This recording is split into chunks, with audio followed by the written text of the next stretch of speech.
Hello friends, मेरा नाम है पिन। मैं आपका स्वागत करता हूं टॉप जी के क्लासेस में। यूं जमीन पर बैठकर क्या आसमान देखता है। यूं जमीन पर बैठ के क्या आसमान देखता है, पंखों को खोल जमाना सिर्फ उड़ान देखता है। दोस्तों यदि आप भी एनटीपीसी सीबीटी 2 ग्रुप डी का तैयारी कर रहे हैं दोस्तों आज मैं मॉक टेस्ट नंबर 7 को डिस्कस करने वाला हूं। इससे पहले मैंने ऑलरेडी 6 मॉक टेस्ट को डिस्कस कर दिया है, जो कि दोस्तों सीबीटी 2 और ग्रुप डी के लिए बहुत ही मोस्ट इम्पोर्टेंट साबित होने वाला है। तो दोस्तों आप लोग इस मॉक टेस्ट सीरीज को ज़रूर लगाएं दोस्तों, क्योंकि दोस्तों इसमें मैं टॉप जीके के क्वेश्चन और टॉप जीएस यानी कि जनरल साइंस के क्वेश्चन को डिस्कस किया हूं दोस्तों। और मैं आपको बता दूं कि इस वीडियो में दोस्तों हम लोग टोटल 45 प्लस क्वेश्चनों को डिस्कस करने वाले हैं। दोस्तों आप वीडियो के अंत तक जरूर बने रहिए और आप अपना स्कोर बताइएगा कि आप 45 में से कितना स्कोर सही किए हैं। चलिए दोस्तों वीडियो में आगे बढ़ते हैं बिना किसी देरी के। आगे बढ़ने से पहले मैं आपको बता दूं दोस्तों, यदि आप इस वीडियो का पीडीएफ लेना चाहते हैं तो मैं डिस्क्रिप्शन में लिंक डाल दूंगा, आप लोग वहां जाके डाउनलोड कर सकते हैं दोस्तों। चलिए दोस्तों आगे बढ़ते हैं। दोस्तों आप हमारे टेलीग्राम चैनल से जुड़ सकते हैं। टॉप जी के क्लासेस है, ऐसे सर्च मारेंगे दोस्तों तो कुछ इस प्रकार का आइकन आएगा, इसमें आकर आप लोग ज्वाइन कर सकते हैं दोस्तों। यहाँ पे दोस्तों आपको डेली क्यूज और जो भी मैं वीडियो बनाता हूँ उसका पीडीएफ आपको आसानी से मिल जाएगा दोस्तों, और मेरे क्लास की भी नोटिफिकेशन इसमें मिल जाएगी दोस्तों। तो दोस्तों आप लोग इस टेलीग्राम चैनल को ज़रूर से ज्वाइन कर लें। चलिए दोस्तों नेक्स्ट पे आगे बढ़ते हैं। तो दोस्तों यदि आप हमारे चैनल पर नए हैं तो सब्सक्राइब कर लें दोस्तों, और साथ में बेल आइकन को भी प्रेस कर लें ताकि मेरी वीडियो का आने वाली नोटिफिकेशन आपके पास सबसे पहले पहुंच सके दोस्तों। चलिए दोस्तों आगे बढ़ते हैं। दोस्तों यदि आपको वीडियो पसंद आए तो लाइक करें दोस्तों, और ज़्यादा से ज़्यादा अपने दोस्तों के पास शेयर करें। दोस्तों मोटिवेशन कोट की तरफ आगे बढ़ते हैं। संघर्ष में आदमी अकेला होता है, सफलता में दुनिया उसके साथ होती है। तो दोस्तों जब भी आप संघर्ष करेंगे तो आप अपने आप को अकेला ही पाएंगे, लेकिन जब आप सफल हो जाएंगे दोस्तों तो आपके दोस्त मित्र यार जो भी रिश्तेदार नाते हैं वो सभी आपके साथ हो जाते हैं कि हाँ आप कुछ बन गए। लेकिन जब तक आप दोस्तों संघर्ष करते हैं तब तक आपको कोई पूछता नहीं है दोस्तों। अगर ये आपके पास पैसा नहीं है तो दोस्तों समझ लीजिए कि आपको कोई पूछने वाला नहीं है दोस्तों इस दुनिया में। तो दोस्तों अब भी आपके पास समय है, जी जान लगा दीजिए और इस बार सिलेक्शन अपना पक्का कीजिए दोस्तों इतिहास गवाह है कि जिस जिस पर जग हंसा है उसने ही इतिहास रचा है। तो दोस्तों आप इसी मोटिवेशन कोड के साथ हम लोग इस वीडियो में आगे बढ़ेंगे, और दोस्तों इस वीडियो के लास्ट तक आप लोग जरूर बने रहेंगे। और दोस्तों आप बताएंगे कि आपका जो है वो 45 में से कितना क्वेश्चन आपका सही हुआ है दोस्तों। चलिए दोस्तों देखते हैं कि आप लोग कितना सही करते हैं। पहले क्वेश्चन की ओर आगे बढ़ते हैं दोस्तों। आज का पहला क्वेश्चन है, विद्युत धारा का एसआई मात्रक क्या है, ये आपको बताना है दोस्तों। तो दोस्तों ध्यान देंगे, जो करंट का एसआई मात्रक होता है वो क्या होता है दोस्तों, एम्पियर होता है। तो इसलिए इसका जो राइट आंसर हो जाएगा ऑप्शन नंबर सी, बिल्कुल सही हो जाएगा दोस्तों आप लोग कमेंट बॉक्स में इसका आंसर बताते हुए चलेंगे, ऑप्शन भी बताते हुए चलेंगे दोस्तों। केवल ऑप्शन ही बता देंगे कि हाँ पहले का सी सही है तो बस सी ऑप्शन लिख देंगे तो वो भी ठीक है दोस्तों। और दोस्तों यदि कोई उसका नाम भी लिखना चाहता है तो वो भी लिख सकते हैं दोस्तों, ताकि हम भी देखें कि आपको कितना आता है दोस्तों और आपकी तैयारी कहाँ तक पहुँची है। चलिए दोस्तों नेक्स्ट क्वेश्चन की ओर आगे बढ़ते हैं। आज का नेक्स्ट क्वेश्चन है दोस्तों, लाल सड़न बीमारी निम्नलिखित में से किस पौधे की होती है। तो ये आपको बताना है दोस्तों, जो रेड रोड डिजीज है वो किस पौधे की होती है इनमें से। तो दोस्तों ध्यान देंगे, जो लाल सड़न रोग होता है वो गन्ने का एक रोग है। तो इसलिए इसका जो राइट आंसर हो जाएगा ऑप्शन नंबर बी, बिल्कुल सही हो जाएगा दोस्तों एक और रोग पूछता है, गेहूं का रोग पूछता है दोस्तों कि रस्ट रोग किसका है। तो दोस्तों ध्यान देंगे, जो रस्ट रोग होता है वो गेहूं का रोग है। तो दोस्तों ये भी आप लोग ध्यान रखेंगे। चलिए दोस्तों नेक्स्ट प्रश्न की ओर आगे बढ़ते हैं। नेक्स्ट प्रश्न है, रुधिर समूहों के खोजकर्ता हैं। तो दोस्तों आपको बताना है कि जो ब्लड ग्रुप की खोज की थी वो किसने किया था। तो दोस्तों आप लोग को सभी को पता होगा कि जो ब्लड ग्रुप के खोज किए थे वो किए थे कार्ल लैंडस्टीनर ने। तो दोस्तों इसका जो राइट आंसर हो जाएगा ऑप्शन नंबर ए, बिल्कुल सही हो जाएगा दोस्तों। चलिए दोस्तों नेक्स्ट प्रश्न की ओर आगे बढ़ते हैं। नेक्स्ट प्रश्न है आज का, ओजोन ऑक्सीजन का एक है, ये आपको बताना है दोस्तों कि ओजोन ऑक्सीजन का एक क्या है। तो दोस्तों ध्यान देंगे, इसका जो राइट आंसर हो जाएगा, ओजोन जो है वो ऑक्सीजन का एक अपर रूप है, तो इसका जो राइट आंसर हो जाए दोस्तों ऑप्शन नंबर है बिल्कुल सही हो जाए दोस्तों। दोस्तों मैंने इससे पहले वाली क्लास में इसको डिस्कस किया था, तो आप लोग वहाँ से भी जाके देख सकते हैं, और यदि आप देखे होंगे तो इसका जो आंसर है वो सही किए होंगे दोस्तों। चलिए दोस्तों नेक्स्ट प्रश्न की ओर आगे बढ़ते हैं। नेक्स्ट प्रश्न है आज का, होमोग्लोबिन का मुख्य घटक है, ये आपको बताना है दोस्तों कि होमोग्लोबिन का जो है मुख्य घटक होता है वो कौन सा होता है। तो दोस्तों आप लोग जानते होंगे दोस्तों कि आरबीसी में जो है वो हीमोग्लोबिन पाया जाता है। हीमोग्लोबिन के कारण ही जो आरबीसी का कलर होता है दोस्तों वो रेड होता है। तो दोस्तों इसका जो राइट आंसर हो जाएगा ऑप्शन नंबर बी बिल्कुल सही हो जाएगा दोस्तों, लाल रक्त कोशिकाएं या रेड ब्लड सेल। चलिए दोस्तों नेक्स्ट प्रश्न की ओर आगे बढ़ते हैं।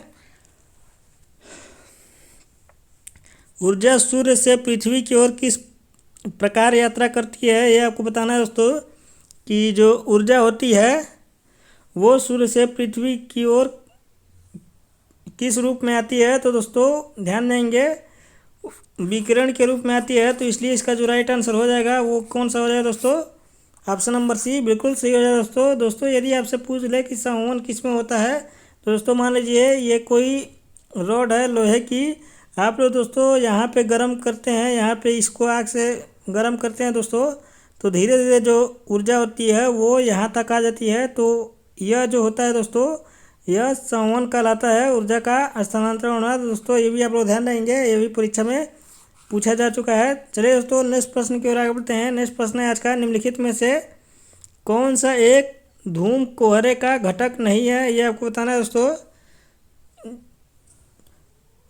तो दोस्तों इसमें आपको बताना है कि धूम कोहरे यानी कि जो कोहरा पड़ता है दोस्तों, इनमें से कौन सा ऐसा नहीं है जो इसके लिए जिम्मेदार नहीं है, ये आपको बताना है दोस्तों। तो ध्यान देंगे क्लोरीन डाइऑक्साइड जो होता है वो धूम कोहरे के लिए जिम्मेदार नहीं होता है, तो इसलिए इसका जो राइट आंसर हो जाएगा ऑप्शन नंबर डी बिल्कुल सही हो जाएगा दोस्तों। दोस्तों ये जो सभी हैं ये सभी कोहरे के निर्माण में सहायता करते हैं, तो दोस्तों इसलिए इसका जो राइट आंसर हो जाएगा ऑप्शन नंबर डी बिल्कुल सही हो जाएगा दोस्तों। नेक्स्ट प्रश्न है दोस्तों, सांप, कछुआ, छिपकली तथा मगरमच्छ जंतुओं की किस श्रेणी में आते हैं, तो ये आपको बताना है दोस्तों कि किस श्रेणी में ये सब आते हैं। ऑप्शन नंबर ए है मत्स्य, ऑप्शन नंबर बी है जल स्थलचर, ऑप्शन नंबर सी है सरीसृप और ऑप्शन नंबर डी है पक्षी। तो दोस्तों ध्यान देंगे ये जो है वो सरीसृप में आते हैं, तो इसलिए इसका जो राइट आंसर हो जाएगा ऑप्शन नंबर सी बिल्कुल सही हो जाएगा दोस्तों। नेक्स्ट प्रश्न की ओर आगे बढ़ते हैं दोस्तों। दोस्तों यदि आपसे पूछ ले कि मत्स्य में क्या आते हैं दोस्तों, तो जितने भी मछलियां हैं दोस्तों ये मत्स्य में आती हैं। कुछ अपवाद हैं दोस्तों जो मछली नहीं होती हैं दोस्तों, तो वो इनमें नहीं आती। जल स्थलचर यानी कि दोस्तों एम्फीबियन जो होते हैं, यानी कि दोस्तों जो जल और स्थल दोनों पे रहते हैं, तो उसमें जो है दोस्तों ये आते हैं। इसका जो एक उदाहरण है दोस्तों मेंढक से आप समझ सकते हैं, और पक्षी तो आप जानते होंगे दोस्तों जितने भी बर्ड हैं वो सभी पक्षी वर्ग में आते हैं। तो इस प्रश्न का जो राइट आंसर है ऑप्शन नंबर सी है दोस्तों। नेक्स्ट प्रश्न को आगे बढ़ते हैं। निम्नलिखित में से कौन सा एक ऋणायन है, ये आपको बताना है दोस्तों कि इनमें से जो है वो कौन सा एक ऋणायन है। ठीक है दोस्तों ध्यान देंगे इनमें से जो है वो सल्फेट आयन जो है वो ऋणायन है दोस्तों। जो जितने भी मेटल होते हैं वो क्या होते हैं दोस्तों, वो धनायन होते हैं, तो इसलिए इसका जो राइट आंसर हो जाएगा ऑप्शन नंबर सी हो जाएगा दोस्तों। एल्युमिनियम भी एक मेटल है, कॉपर भी एक मेटल है, जिंक भी एक मेटल है, तो इस तरह आप ध्यान रख सकते हैं दोस्तों। एल्युमिनियम पे कितना प्लस होता है, तो +3 होता है, ये ध्यान रखेंगे। कॉपर पे दोस्तों कॉपर +1 होता है, जिंक पे भी +1 होता है, ये भी दोस्तों आप लोग ध्यान रखेंगे। ठीक है दोस्तों नेक्स्ट क्वेश्चन की ओर आगे बढ़ते हैं। नेक्स्ट क्वेश्चन है दोस्तों, निम्नलिखित में से कौन उभयलिंगी है, ये आपको बताना है दोस्तों। तो दोस्तों ध्यान देंगे ये सभी के सभी जो हैं वो उभयलिंगी हैं, तो इसलिए इसका जो राइट आंसर हो जाएगा ऑप्शन नंबर डी बिल्कुल सही हो जाएगा दोस्तों। नेक्स्ट प्रश्न की ओर आगे बढ़ते हैं दोस्तों। मानव वाक यंत्र में कितने वाक तंतु होते हैं, तो दोस्तों जहाँ से हम लोग की आवाज़ निकलती है उसे दोस्तों वाक यंत्र कहते हैं, और इसमें जो वाक तंतु होते हैं दोस्तों वो 2 होते हैं, तो इसलिए इसका जो राइट आंसर हो जाएगा ऑप्शन नंबर बी सही हो जाएगा दोस्तों। नेक्स्ट प्रश्न की ओर आगे बढ़ते हैं दोस्तों। निम्नलिखित में से कौन सा विद्युत चुंबकीय तरंगों का गुण नहीं है, ये आपको बताना है दोस्तों। तो दोस्तों ध्यान देंगे विद्युत चुंबकीय गुण तरंगों का गुण और जो प्रकाश तरंगों का गुण होता है दोस्तों वो एक समान होता है। तो दोस्तों ध्यान देंगे, इसका जो राइट आंसर हो जाएगा विद्युत चुंबकीय तरंगे व्यतिकरण तथा विवर्तन नहीं दिखाती हैं। तो ये दोस्तों इसका जो है वो राइट आंसर हो जाएगा, क्योंकि इसमें जो नहीं पूछा है दोस्तों कि इनमें से कौन सा गुण एक नहीं है। दोस्तों ध्यान देंगे, विद्युत चुंबकीय जो होती हैं वो व्यतिकरण और विवर्तन दोनों को दिखाती है। तो इसलिए इसका जो राइट आंसर हो जाएगा ऑप्शन नंबर ए हो जाए। दोस्तों इसमें दे दिया है कि नहीं दिखाती है, तो इसलिए ये जो है वो गलत दिया है और हमसे गलत पूछा है। तो इसलिए इसका जो राइट आंसर हो जाएगा ऑप्शन नंबर ए बिल्कुल सही हो जाए। दोस्तों नेक्स्ट प्रश्न की ओर आगे बढ़ते हैं। दो सतहों के बीच लगने वाला घर्षण बल बढ़ता है यदि, चार ऑप्शन दिए हैं दोस्तों, आप लोग बताइएगा कौन सा सही होगा। तो दोस्तों कभी भी जब दो सतहों के बीच लगने वाला घर्षण बल कब बढ़ता है दोस्तों, कि जब यदि आप दोनों पृष्ठ पे मान लीजिए दोस्तों एक ये वस्तु है और एक ये वस्तु है दोस्तों, आप यदि इधर से भी फोर्स लगा देंगे और इधर से भी फोर्स लगा देंगे तो दोस्तों इनके बीच जो घर्षण होगा वो क्या हो जाएगा दोस्तों, बढ़ जाएगा, क्योंकि दोनों ओर से दबाव लग जाएगा दोस्तों। तो ये अपने स्थान से जल्दी हिले डुलेंगे नहीं। तो दोस्तों इस स्थिति में जो है वो घर्षण बल अधिक लगेगा या बढ़ जाएगा। तो इसका जो राइट आंसर हो जाएगा दोस्तों ऑप्शन नंबर बी सही हो जाएगा। दोस्तों यहाँ पे दोस्तों पहला ऑप्शन दिया है कि दो पृष्ठों के बीच स्नेहक परत लगाई जाती है। स्नेहक परत का मतलब दोस्तों ग्रीस हो गया या ऑयल हो गया। यदि आप दो परतों के बीच ग्रीस और ऑयल लगाते हैं दोस्तों तो वहाँ पे क्या होता है दोस्तों, वहाँ पे घर्षण बल एकदम कम हो जाता है दोस्तों। तो ये भी दोस्तों आप लोग ध्यान देंगे। और एयर में एयर भी जो उनके बीच जो एयर अंतराल है ये यहाँ पे पूछा गया है दोस्तों। तो दोस्तों ये भी जो होता है इससे भी दोस्तों घर्षण जो होता है वो कम हो जाता है। तो दोस्तों इसका जो राइट आंसर हो जाएगा ऑप्शन नंबर बी बिल्कुल सही हो जाएगा। दोस्तों नेक्स्ट प्रश्न की ओर आगे बढ़ते हैं। दोस्तों निम्नलिखित में से कौन मानव शरीर की विशालतम ग्रंथि है, ये आपको बताना है दोस्तों, यानी कि मानव शरीर की सबसे बड़ी ग्रंथि बताना है दोस्तों। तो दोस्तों ध्यान वो तो आप जानते होंगे, ये तो बिल्कुल आसान सा क्वेश्चन है दोस्तों। ये ग्रुप डी में पूछा गया है इसलिए मैंने इसको इसमें रख लिया है दोस्तों, ताकि आपको एक बार से रिवाइज हो जाए दोस्तों। और दोस्तों आप ये मत सोचिएगा कि इतने आसान क्वेश्चन क्यों करा रहे हैं सर। तो दोस्तों मैं आपको बता दूं कि ऐसे ही प्रश्न जो है वो आपको एग्जाम में पूछे जाते हैं। तो दोस्तों आपको ज़्यादा पढ़ के साइंटिस्ट नहीं बनना है दोस्तों, आपको सिलेक्शन लेना है। तो जितना ज़रूरत है दोस्तों बस आप लोग उतना ही पढ़िए, क्योंकि अगर आप ज़्यादा पढ़ेंगे दोस्तों तो खिचड़ी पक जाएगी। तो इसलिए जो है जितना काम का है उतना पढ़िए और सिलेक्शन लीजिए, ठीक है दोस्तों। चलिए दोस्तों नेक्स्ट क्वेश्चन की ओर आगे बढ़ते हैं। नेक्स्ट क्वेश्चन का आप लोग आंसर बताएंगे। निम्नलिखित में से कौन सा एक लोहे का अयस्क है, ये आपको बताना है दोस्तों। तो ध्यान देंगे दोस्तों, जो लोहे का अयस्क होता है वो होता है दोस्तों हेमेटाइट, मैग्नेटाइट। तो दोस्तों इसमें तो दिया ही नहीं है। और एक होता है सीडेराइट। तो दोस्तों इसमें सीडेराइट दिख रहा है आपको, तो इसका जो राइट आंसर हो जाएगा ऑप्शन नंबर सी बिल्कुल सही हो जाएगा दोस्तों। नेक्स्ट प्रश्न की ओर आगे बढ़ते हैं दोस्तों। नेक्स्ट प्रश्न है, अल्बर्ट साबिन को डैश विकसित करने के लिए जाना जाता है। तो दोस्तों आप लोग बताएंगे कि जो अल्बर्ट साबिन वैज्ञानिक थे वो उन्होंने क्या विकसित किया था। तो दोस्तों ध्यान देंगे, उन्होंने पोलियो का टीका विकसित किया था। तो इसलिए इसका जो राइट आंसर हो जाएगा ऑप्शन नंबर बी बिल्कुल सही हो जाएगा। दोस्तों आप लोग कहेंगे कि पोलियो का टीका तो सर जॉन साल्क ने विकसित किया था।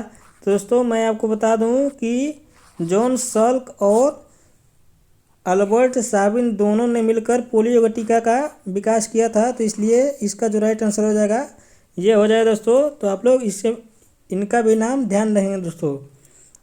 और दोस्तों यदि आपसे चेचक का टीका पूछ ले तो ये किस वैज्ञानिक ने विकसित किया था, एडवर्ड जेनर ने विकसित किया था। और यदि आपसे पेनिसिलिन का पूछ ले तो ये दोस्तों अलेक्जेंडर फ्लेमिंग ने जो है वो डिस्कवर किया था। तो ये भी दोस्तों आप लोग ध्यान देंगे। चलिए दोस्तों नेक्स्ट क्वेश्चन की ओर आगे बढ़ते हैं। नेक्स्ट क्वेश्चन है आज का, ओलेरिया और एडमंसिया किस संघ के उदाहरण हैं, ये आपको बताना है दोस्तों। तो दोस्तों ध्यान देंगे, जो ओलेरिया होते हैं या पालिप होते हैं ये जो है दोस्तों वो सिलेंट्रेटा संघ के उदाहरण है। तो इसलिए इसका जो राइट आंसर हो जाएगा ऑप्शन नंबर सी बिल्कुल सी हो जाएगा दोस्तों। दोस्तों आप लोग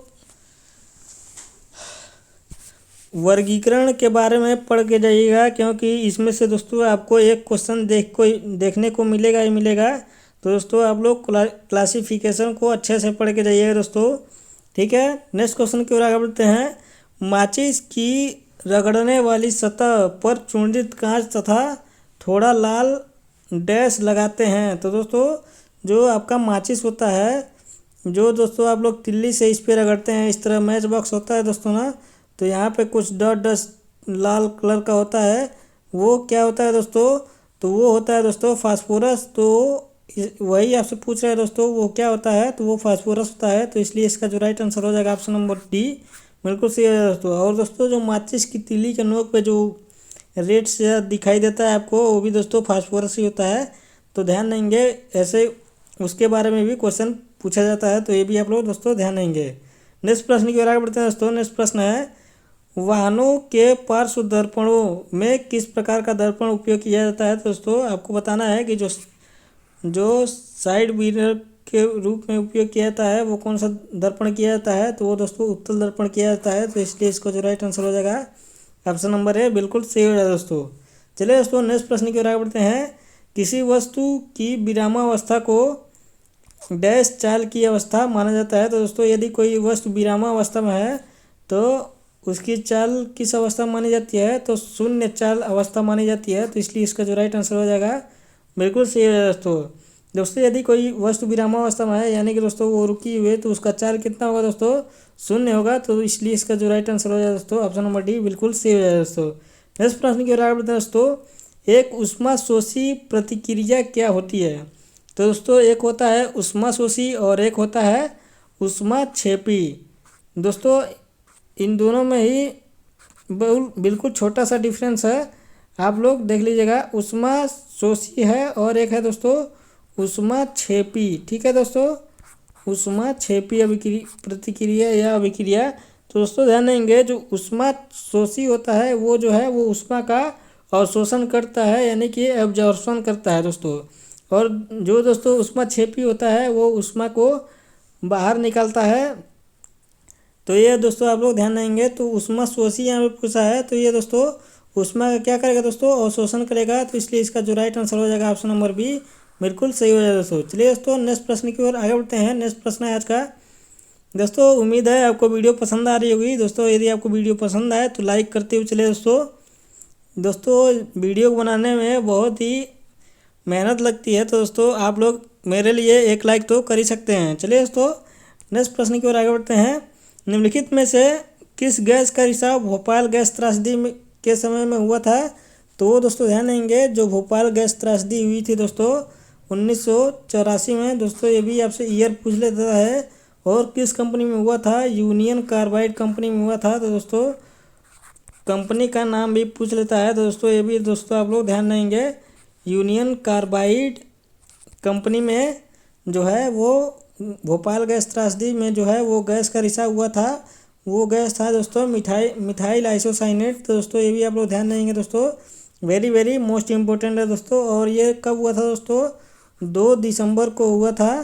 तो ये भी दोस्तों आप लोग ध्यान देंगे कि, और 2 दिसंबर को कौन सा डे मनाया जाता है दोस्तों?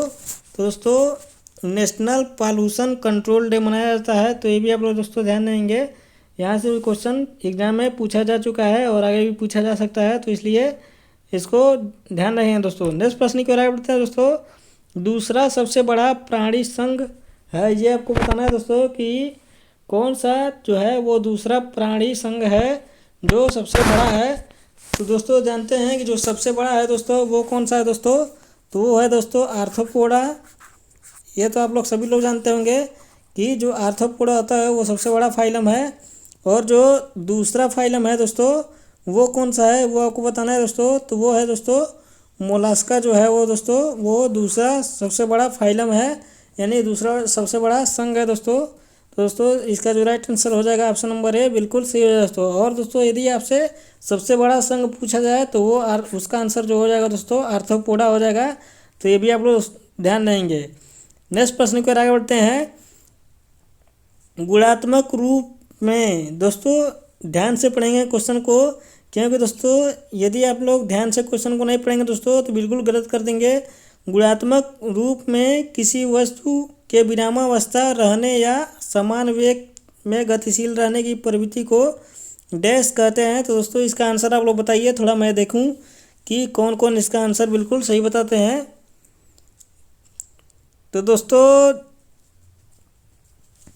मैं जानता था कि आप लोग दोस्तों इसका जो आंसर है वो ऑप्शन नंबर ए बल लगाएंगे, लेकिन दोस्तों आप जैसे ही इस पर टिक करेंगे एग्जामिनर दोस्तों इसको गलत कर देगा। दोस्तों दोस्तों ध्यान देंगे, यहाँ पे गुणात्मक रूप में पूछा है तो उसका जो राइट आंसर हो जाएगा दोस्तों जड़त्व हो जाएगा। तो इसलिए इसका जो राइट आंसर है ऑप्शन नंबर डी है दोस्तों, कि यदि आपसे गुणात्मक रूप में पूछे दोस्तों किसी वस्तु यदि विरामावस्था में है तो वो विरामावस्था में ही रहेगी, यदि आप समान गति की अवस्था में है तो वो समान गति की अवस्था में ही रहेगी जब तक कि उस पर कोई जड़त्व काम ना करे दोस्तों। ठीक है दोस्तों, तो इसका जो राइट आंसर हो जाएगा ऑप्शन नंबर डी हो जाएगा दोस्तों। ध्यान देंगे दोस्तों, बल के प्रथम नियम को ही जड़त्व का नियम कहते हैं, तो ऐसे भी ध्यान रख सकते हैं दोस्तों। यहाँ पे यदि बल का प्रथम नियम दिया होता तो वो आंसर सही हो जाता, लेकिन दोस्तों यहाँ पे वो नहीं दिया है तो दोस्तों जड़त्व दिया है, तो इसलिए इसका जो राइट आंसर हो जाएगा डी हो जाएगा दोस्तों। तो दोस्तों आप लोग क्वेश्चन को पहले सही से पढ़िएगा,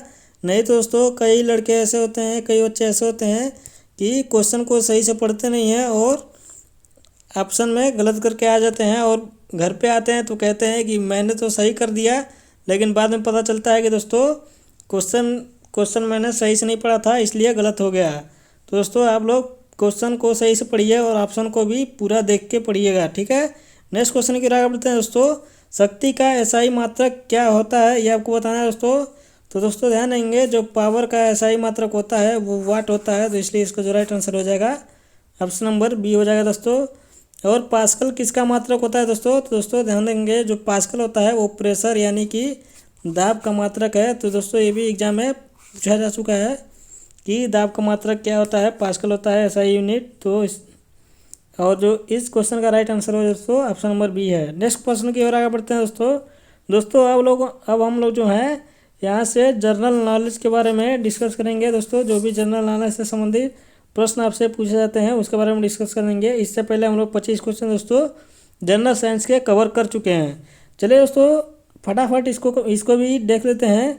नीति आयोग का विस्तृत रूप क्या है ये आपको बताना है दोस्तों। तो दोस्तों ध्यान देंगे, जो नीति आयोग का फुल फॉर्म होता है वो होता है national institute for transforming India होता है, तो इसलिए इसका जो राइट आंसर हो जाएगा ऑप्शन नंबर ए बिल्कुल सही हो जाएगा दोस्तों। नेक्स्ट प्रश्न की ओर आगे बढ़ते हैं दोस्तों। आगा खां कब किस खेल से संबंधित है ये आपको बताना है दोस्तों। ध्यान रखेंगे दोस्तों, जो आगा खां कब का संबंध जो है वो हॉकी से संबंधित है, इसलिए इसका जो राइट आंसर हो जाएगा दोस्तों ऑप्शन नंबर डी बिल्कुल सही हो जाएगा दोस्तों। इसके पहले वाले क्वेश्चन में आपको बताना है कि नीति आयोग कब गठित किया गया था, ये आपको बताना है दोस्तों। कमेंट बॉक्स में जरूर बताइएगा दोस्तों कि नीति आयोग का गठन कब किया गया था। चलिए दोस्तों नेक्स्ट क्वेश्चन की ओर आगे बढ़ते हैं। नेक्स्ट क्वेश्चन है दोस्तों, संविधान की किस अनुसूची में पंचायती राज की शक्ति, प्राधिकार और जिम्मेदारियों का उल्लेख किया गया है ये आपको बताना है दोस्तों। तो ध्यान रखेंगे दोस्तों, 11वीं अनुसूची में पंचायती राज के बारे में दिया गया है, तो इसलिए इसका जो राइट आंसर हो जाएगा दोस्तों ऑप्शन नंबर सी हो जाएगा दोस्तों। और दोस्तों यदि आपसे पूछ ले कि ग्राम पंचायती दिवस कब मनाया जाता है, तो दोस्तों ध्यान देंगे 24 अप्रैल को मनाया जाता है। ये भी क्वेश्चन दोस्तों बहुत बार आपसे पूछा जा चुका है, तो ये भी आप लोग दोस्तों ध्यान देंगे। नेक्स्ट प्रश्न की ओर आगे बढ़ते हैं दोस्तों। वन बेल्ट वन रोड परियोजना किस देश से संबंधित है, तो दोस्तों ध्यान देंगे ये चीन से संबंधित है, तो इसलिए इसका जो राइट आंसर हो जाएगा ऑप्शन नंबर डी बिल्कुल सही हो जाएगा दोस्तों। नेक्स्ट प्रश्न है दोस्तों, अंतर्राष्ट्रीय मजदूर दिवस कब मनाया जाता है, यानी कि दोस्तों इंटरनेशनल लेबर डे कब मनाया जाता है, तो 1 मई को मनाया जाता है। ये तो सबको पता होगा दोस्तों, तो इसलिए इसका जो राइट आंसर हो जाएगा ऑप्शन नंबर ए बिल्कुल सही होगा दोस्तों ध्यान देंगे, ILO इंटरनेशनल लेबर ऑर्गेनाइजेशन का जो मुख्यालय है वो कहाँ है दोस्तों, ये भी पूछ लिया जाता है।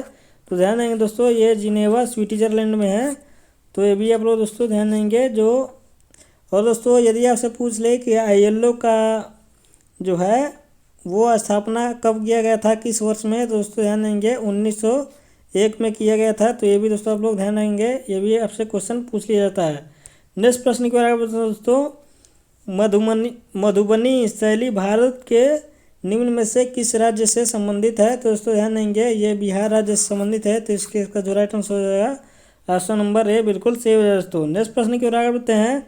निम्नलिखित में से कौन सा शहर गुलाबी नगरी के नाम से जाना जाता है? तो ये आपको बताना है दोस्तों कि किसे हम लोग पिंक सिटी के नाम से जानते हैं। तो दोस्तों ध्यान देंगे, पिंक सिटी के नाम से जयपुर को जानते हैं। तो इसलिए इसका जो राइट आंसर हो जाएगा दोस्तों ऑप्शन नंबर डी बिल्कुल सही हो जाएगा दोस्तों। ध्यान देंगे, जयपुर जो है दोस्तों वो राजस्थान में है। ये भी आप लोग ध्यान रखेंगे दोस्तों। नेक्स्ट प्रश्न की ओर आगे बढ़ते हैं। निम्नलिखित में से कौन सी मिट्टी कपास मिट्टी के नाम से जानी जाती है? यानी कि दोस्तों जो कपास की खेती की जाती है वो किस मिट्टी में की जाती है? तो वो दोस्तों काली मिट्टी में की जाती है। तो इसलिए इसका जो राइट आंसर हो जाएगा ऑप्शन नंबर सी बिल्कुल सही हो जाएगा दोस्तों। दोस्तों ध्यान रखेंगे, कभी कभी काली मिट्टी ना देकर रेगुर मिट्टी दे देता है दोस्तों। तो दोस्तों काली मिट्टी को ही दोस्तों रेगुर मिट्टी कहते हैं। तो दोस्तों आप लोग एग्जाम में बिल्कुल भी कंफ्यूज नहीं होंगे। यदि काली मिट्टी नहीं दिया होगा दोस्तों तो रेगुर मिट्टी दिया होगा, आप लोग वहाँ उसे जाके ट्रिक कर सकते हैं और आपका एक नंबर पक्का हो जाएगा। चलिए दोस्तों नेक्स्ट प्रश्न की ओर आगे बढ़ते हैं। नेक्स्ट प्रश्न है, भारत के किस राज्य में सर्वाधिक वन क्षेत्र हैं? ये आपको बताना है दोस्तों। तो ध्यान देंगे, जो भारत में जो है वो सर्वाधिक जो वन क्षेत्र है वो मध्य प्रदेश में है। और दोस्तों यदि आपसे परसेंटेज में पूछ ले कि किस राज्य में जो वन प्रतिशत है वो सर्वाधिक है, तो दोस्तों ध्यान देंगे वो है दोस्तों मिजोरम में जो है वो वन का प्रतिशत क्षेत्रफल के दृष्टिकोण से अधिक है दोस्तों। तो इसलिए आप लोग ध्यान देंगे कि यदि आपसे प्रतिशत के रूप में पूछ ले तो उसका जो राइट आंसर हो जाएगा मिजोरम हो जाएगा दोस्तों।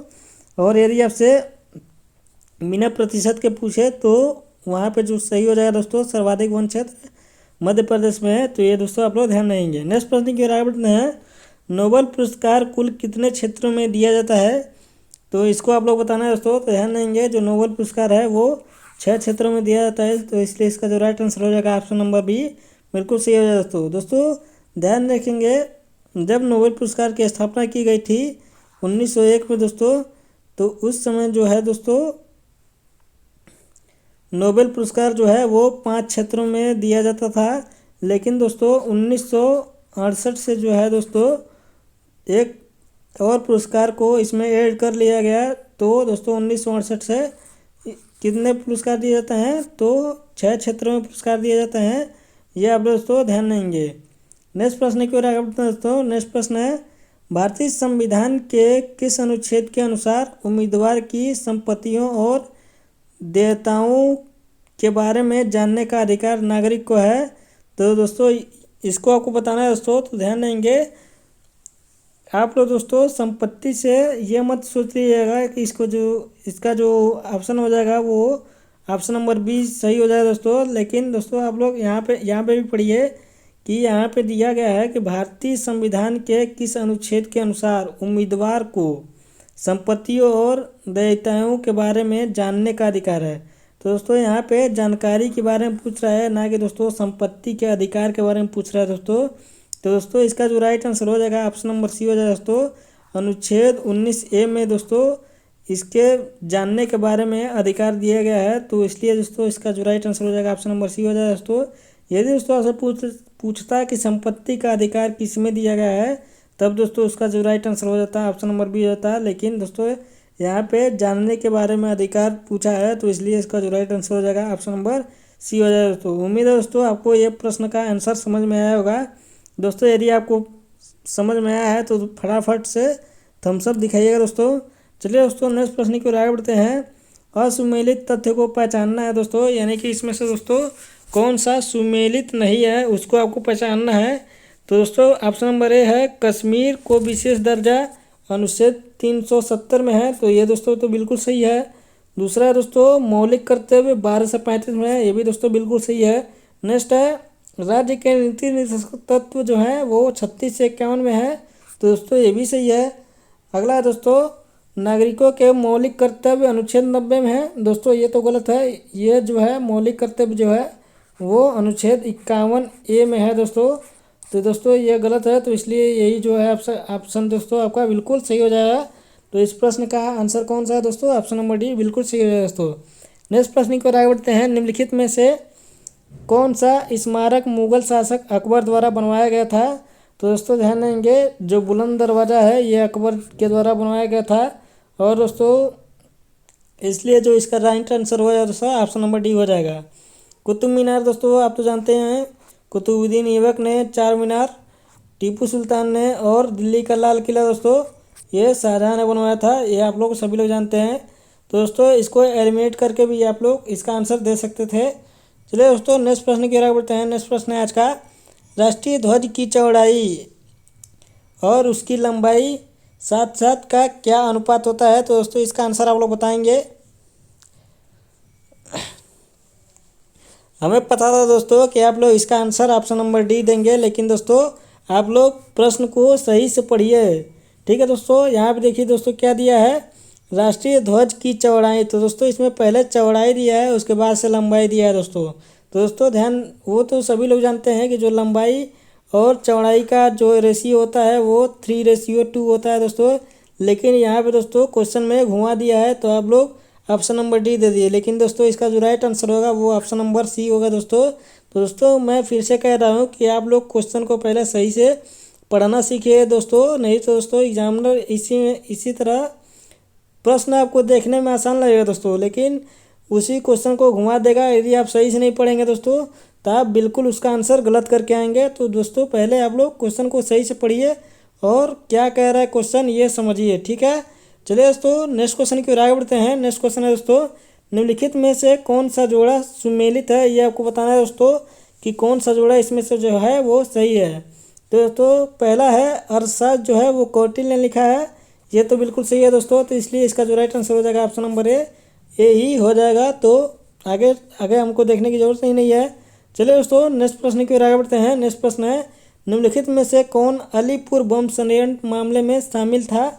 ये आपको बताना है दोस्तों कि इनमें से कौन जो थे वो अलीपुर बम मामले षड्यंत्र में शामिल थे। तो दोस्तों इसका जो राइट आंसर हो जाएगा option number D, Arvind Ghosh ji थे अलीपुर बम षड्यंत्र में। तो इसलिए इसका जो राइट आंसर हो जाएगा ऑप्शन नंबर डी, बिल्कुल सही हो जाएगा दोस्तों। चलिए दोस्तों नेक्स्ट की ओर आगे बढ़ते हैं। नेक्स्ट है, पंजाब केसरी की उपाधि किस क्रांतिकारी को दी गई? ये आपको बताना है दोस्तों। तो ध्यान रखेंगे दोस्तों, पंजाब केसरी की उपाधि लाला लाजपत राय जी को दी गई। तो इसलिए इसका जो राइट आंसर हो जाएगा ऑप्शन नंबर सी, बिल्कुल सही है दोस्तों। दोस्तों इन्होंने 2 पत्रिका का संपादन किया, एक जो है दोस्तों केसरी, ये भी दोस्तों बहुत बार एग्जाम में पूछा जा चुका है कि केसरी और मराठा पत्रिका किसकी है। तो ये दोस्तों लाला लाजपत राय की सॉरी दोस्तों ये तो मैं गलत बता रहा हूँ, ये बाल गंगाधर तिलक जी क्या है दोस्तों। लाला लाजपत राय जो है वो पंजाब केसरी हैं, ये आप लोग ध्यान देंगे। और दोस्तों एक क्वेश्चन और पूछा जाता है कि लाठी पड़ने से किसकी मृत्यु हो गई, या लाठी से किसकी मृत्यु हो गई दोस्तों? तो दोस्तों ध्यान देंगे, लाला लाजपत राय जी की हुई थी, जो जिस समय दोस्तों साइमन कमीशन का आंदोलन चल रहा था दोस्तों, उसी में लाठियों के पड़ने से दोस्तों लाला लाजपत राय जी की मृत्यु हो गई। तो दोस्तों ध्यान देंगे। और जो दोस्तों मैंने बताया है कि मराठा और केसरी पत्रिका दोस्तों वो बाल गंगाधर तिलक जी की है। तो दोस्तों ध्यान देंगे, वो क्वेश्चन पूछा जाता है, थोड़ा दोस्तों कंफ्यूज हो गया था, माफ़ कीजिएगा। चलिए दोस्तों नेक्स्ट प्रश्न की ओर आगे बढ़ते हैं। नेक्स्ट प्रश्न है दोस्तों, वर्तमान में सौर प्रणाली के सबसे बाहरी कक्ष वाले ग्रह का क्या नाम है? ये आपको बताना है दोस्तों कि जो सौरमंडल का जो सबसे लास्ट में है, जो दोस्तों आउटर मोस्ट में जो ग्रह घूमता है वो कौन सा होता है दोस्तों? तो वो होता है दोस्तों वरुण। ये सभी लोग जानते हैं। तो इसलिए इसका जो राइट आंसर हो जाएगा ऑप्शन नंबर बी, बिल्कुल सही है दोस्तों। ये भी क्वेश्चन ग्रुप डी में पूछा हुआ है, तो मैंने इसको एक बार और रख दिया दोस्तों, ताकि आपको पता चले कि दोस्तों क्वेश्चन का लेवल कैसे आता है और किस प्रकार के क्वेश्चन आते हैं दोस्तों। ठीक है, नेक्स्ट क्वेश्चन की ओर आगे बढ़ते हैं दोस्तों। भारतीय रिजर्व बैंक का प्रधान कार्यालय निम्नलिखित में से किस शहर में स्थित है? तो दोस्तों ध्यान देंगे, मुंबई में स्थित है दोस्तों। तो इसलिए इसका जो राइट आंसर हो जाएगा ऑप्शन नंबर ए, बिल्कुल सही हो जाएगा। नेक्स्ट प्रश्न की ओर आगे बढ़ते हैं दोस्तों। भारत के किस राज्य में पुरुष की तुलना में महिलाओं की संख्या सबसे कम है? तो ये आपको बताना है दोस्तों देखिए यहाँ पे लिंगानुपात यदि आपसे पूछता तो आप फटाक से हरियाणा लगा देते, लेकिन दोस्तों यहाँ पे थोड़ा सा क्वेश्चन घुमाया है, लेकिन क्वेश्चन तो वही है दोस्तों कि किसमें जो है किस राज्य में महिलाओं की संख्या सबसे कम है। तो दोस्तों उसका जो राइट आंसर हो जाएगा दोस्तों हरियाणा का जो है लिंगानुपात दोस्तों सेक्स रेशियो वो सबसे कम है। तो दोस्तों इसका जो राइट आंसर हो जाएगा ऑप्शन नंबर डी, बिल्कुल सही हो जाएगा दोस्तों।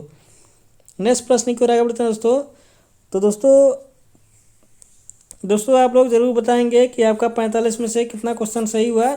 ठीक है दोस्तों, मैं देखना चाहता हूँ कि आपकी तैयारी कहाँ तक पहुँची है, आप लोग ज़रूर बताएंगे दोस्तों। और दोस्तों इस वीडियो में बस इतना ही। आप हमारे टेलीग्राम चैनल से जुड़ सकते हैं दोस्तों। यहाँ पे आपको दोस्तों PDF और पूरी पूरी क्लास जो होती है उसका आपको जानकारी मैं टेलीग्राम पे डाल देता हूँ। और जो डेली क्विज ये होता है दोस्तों यहाँ पे, तो आप लोग यहाँ से जुड़ के अपनी तैयारी को और भी अधिक मजबूत कर सकते हैं दोस्तों। और दोस्तों इस वीडियो में बस इतना ही। जाने से पहले दोस्तों यदि आपको वीडियो पसंद आए तो लाइक करें दोस्तों, ज़्यादा से ज़्यादा अपने दोस्तों के पास शेयर करें, फेसबुक पे, व्हाट्सएप पे, इंस्टाग्राम पे ज़्यादा से ज़्यादा इस वीडियो को शेयर करें दोस्तों, ताकि आपके फ्रेंड का भी हेल्प हो जाए यदि वो ग्रुप डी की तैयारी कर रहा है दोस्तों। और दोस्तों यदि चैनल पर नए हैं तो सब्सक्राइब कर लें दोस्तों, और साथ में बेल आइकन को भी प्रेस कर लें। और दोस्तों कमेंट बॉक्स में कमेंट करके ज़रूर बताएं दोस्तों कि आपको वीडियो कैसी लगी। यदि कोई फीडबैक देना चाहते हैं तो ज़रूर दे दोस्तों। तो इस वीडियो में बस इतना ही दोस्तों, मिलते हैं आपसे नेक्स्ट वीडियो में, तब तक लिए जय हिंद।